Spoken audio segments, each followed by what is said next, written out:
Salut les amis, nous voilà enfin arrivés à Tromsø et avec Silmara on s'est posé dans un salon de thé le temps que je prépare la première sortie.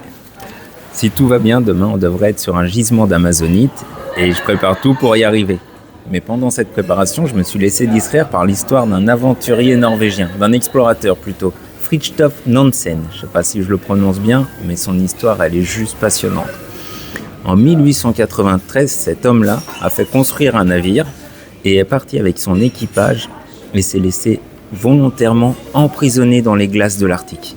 En fait, Fridtjof avait repéré des débris de bois qui venaient de Sibérie et qui étaient retrouvés au Groenland. Et pour lui, la glace traversait l'océan Arctique. Donc il a conçu un bateau avec une coque spéciale arrondie. Il est parti en 1893 avec son équipage et il s'est laissé prendre par les glaces. Cette emprise des glaces a duré 3 ans, bien plus longtemps que ce qu'il espérait. Il voulait atteindre le pôle Nord, ça n'a pas marché. Il a fait tout un tour autour du pôle Nord, mais il ne l'a pas atteint.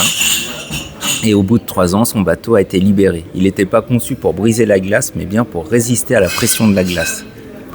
Et grâce à cette, on peut dire du courage, parce que quand même ces hommes-là n'étaient pas sûrs que le bateau tienne le coup, tienne aussi longtemps. Grâce à leur courage, ils ont apporté des données scientifiques essentielles sur l'océan Arctique, les courants et la banquise. En Norvège, je viens chercher des minéraux, mais j'adore me laisser happer par ces histoires passionnantes, comme celle des aventuriers norvégiens. Il y en a plein, et c'en est qu'une parmi tant d'autres.